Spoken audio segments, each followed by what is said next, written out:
کل رات 12:30 بجے ایک پریس کانفرنس کی رانا ثناء اللہ نے، اور اس پریس کانفرنس کے بعد میرے میں اب کوئی شک نہیں رہا کہ جو تحریک انصاف کی خواتین، انہوں نے جس طرح ان کو پکڑا اور جس طرح ان کو جیلوں میں ڈالا، اور پھر جو ہمیں خبریں آ رہی تھیں کہ ان کے خلاف کس طرح کا سلوک کیا گیا، ان کو ریپ کا بھی ہم نے سنا، تو جب اس نے پریس کانفرنس کی یہ میرے سارے شک دور ہو گئے، کیونکہ جو اس نے باتیں کی اس کا مطلب دو چیزیں ہیں: یا ان کو ڈر لگ گیا کہ جب وہ خواتین نکلیں گی جیلوں سے تو وہ بتائیں گی کہ ان سے کیا ہوا، یا اس کی تیاری کی ہے، اور یا ان کو یہ خوف ہے کہ کوئی چیز ایسی ہو گئی ہے جو ان سے اب سنبھالی نہیں جا رہی، اور اس کی وجہ سے ان کو ڈر لگا ہوا ہے کہ وہ اگر بات نکل آئی تو پہلے سے تیاری کر لو کہ یہ کوئی بہت بڑی سازش تھی، تحریک انصاف نے خود ہی سب کچھ کروایا۔ دیکھیں، میں آج اپنی ساری پاکستانی قوم کے سامنے میں آپ کو اپنی جتنی میری پولیٹیکل لائف ہے اور اس سے پہلے بھی جو میرا تجربہ ہے پاکستان کو، اپنی قوم کو اور ملک کے ساتھ ہی ہم بڑے ہوئے ہیں، کبھی عورتوں کے ساتھ یہ رویہ نہیں ہوا جو جب سے 25 مئی سے شروع ہوا، یعنی 1 سال سے پہلے کبھی میں نے اپنی زندگی میں پاکستان میں خواتین کے ساتھ ایسا سلوک نہیں دیکھا۔ میں جب یہاں سے برطانیہ گیا تو ایک بڑی ہم وہ کہتے تھے ہم نے عورتوں کو بڑی بری طرح رکھتے ہیں۔ میں سمجھتا تھا کہ جو ہم عورتوں کی اس ملک میں عزت کرتے ہیں دنیا میں نہیں کی جاتی، اور میں نے دیکھا ہے اس طرح کی عزت نہیں کی جاتی عورتوں کی، اور کیونکہ یہ ہماری صرف روایت ہی نہیں ہے، یہ ہمارا دین کا حصہ ہے۔ اب میں بتاؤں کہ 25 مئی کو کیا ہوا۔ 25 مئی کو دروازوں توڑ کے گھروں میں گھس گئے، رات گئے، نہ چادر نہ چار دیواری۔ اگر انہوں نے نہ فکر کی کہ وہاں عورتیں ہیں، عورتوں کو کہیں کو اٹھا کے لے گئے، بچوں کو اٹھا کے لے گئے۔ ہمیں آہستہ آہستہ جب خبریں ملی، میں مانوں ہی نہ کہ یہ ہوا ہے۔ جب ہم اپنی عورتوں ایم پیز کو ملے تو آہستہ آہستہ جب ہماری عورتوں کی تنظیموں کو ملے، پھر جو اپنے ایم پیز مرد کو ملے، انہوں نے سب نے آہستہ آہستہ ایک ہی کہانی سنائی کہ پلان کر کے یہ کیا گیا تھا خوف پھیلانے کے لیے، اور انہوں نے زبردستی بدتمیزی کی، یعنی ایک پلان کر کے کہ دہشت پھیلے۔ یہ اس طرح انہوں نے لوگوں کے گھر توڑے اور گھروں میں گھسے ہیں۔ تب بھی انہوں نے گاڑیاں توڑی۔ ڈاکٹر یاسمین کی تصویر ہے، وہ گاڑی میں بیٹھی ہے، اس کی گاڑی توڑ رہی ہے پولیس۔ تو یہ ایک پلان تھا، لیکن پھر اس وقت نہیں مجھے پتا تھا یہ پلان ہے، لیکن آہستہ آہستہ اب مجھے کوئی شک نہیں کہ یہ ایک پورا پلان ہے کہ عورتوں کو ڈی پولیٹیسائز کیا جائے۔ آدھی آبادی جو پاکستان کی ہے اس کو کسی طرح سیاست سے باہر رکھا جائے۔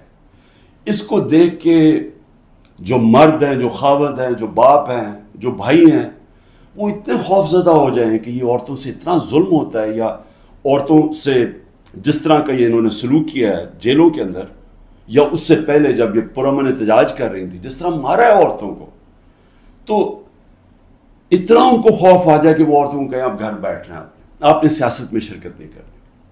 اور اس سے بڑا ظلم کسی معاشرے پہ ہو ہی نہیں سکتا کہ آپ 50% اپنی آبادی کو پولیٹکس سے باہر رکھتے ہیں۔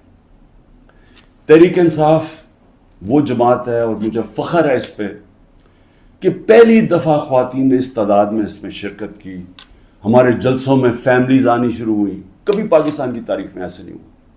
فیملیز، پڑھے لکھے لوگ، غریب سے، پردہ دار خواتین سے، انگلش میڈیم، ہر قسم کی خواتین ہمارے جلسوں کے اندر آئیں اور شرکت کی، اور پھر ایکٹیو ہوئی، اور پھر سوشل میڈیا جب آیا تو اس کے اوپر ایکٹیو ہو گئی خواتین۔ تو میں سمجھتا ہوں کہ اس سے خوشائن چیز ہو ہی نہیں سکتی ایک معاشرے میں۔ اس کا مطلب کہ ایک معاشرہ جاگ گیا ہے، اور جب ایک جاگا ہوا معاشرہ ہے وہی اپنے حقوق لیتا ہے، وہی جمہوریت ہوتی ہے۔ جس جمہوریت کے اندر لوگ نکلتے نہیں ووٹ ڈالنے کے لیے، 15-20% ٹرن آؤٹ ہوتا ہے، وہ جمہوریت تو ہوتی نہیں ہے۔ اس کا مطلب کہ لوگوں کو فرق ہی نہیں پڑتا کون آئے کون جائے، یعنی لوگ ڈی پولیٹیسائز ہو جاتے ہیں۔ اب ہماری تاریخ کیا ہے؟ پچھلے 60 سالوں کے اندر آدھا وقت فوج نے حکومت کی ہے، آدھا وقت دو خاندانوں نے کیا ہے.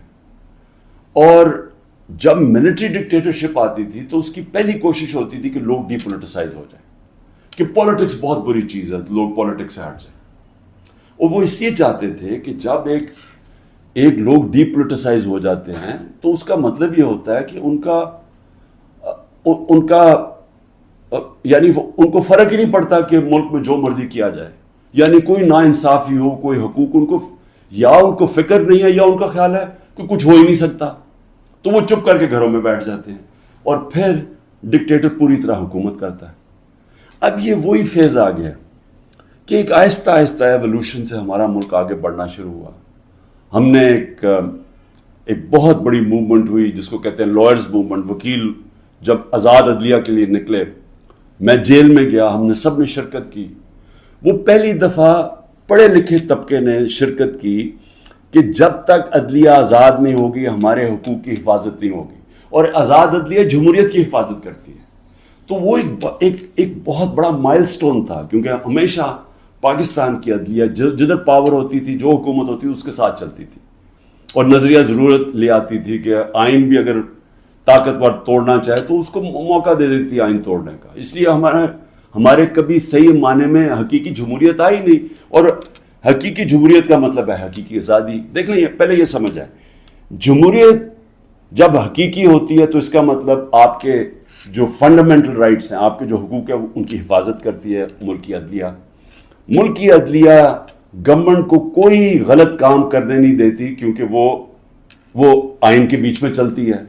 اور پھر جب آپ کے ملک کے اندر لوگوں کے حقوق مل جاتے ہیں اور ان کی عدلیہ ان کے حقوق کی حفاظت کرتی ہے، وہ آزاد ہو جاتے ہیں اور وہ ملک پھر اوپر چلے جاتے ہیں.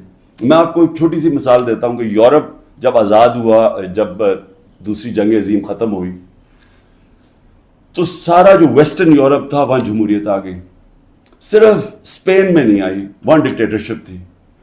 50 سال کے بعد دیکھیں کہ سارا ویسٹرن یورپ آگے نکل گیا، خوشحال ہو گیا، اور اسپین پیچھے ہے. حالانکہ اسپین بھی ایک وقت پہ بڑا امیر ملک تھا. تو جمہوریت، آزادی، خوشحالی، یہ سب ساتھ چلتے ہیں، لیکن بنیاد ان کی انصاف میں ہے. انصاف کا مطلب ہے کہ جب ایک معاشرہ آپ کے اس کی عدلیہ فنڈامنٹل رائٹس پروٹیکٹ کرتی ہے تو وہ آزاد ہو جاتے ہیں، وہیں جمہوریت آتی ہے، وہیں خوشحالی آتی ہے. تو یہ ایک سفر کر کے ہم یہاں پہنچے ہیں.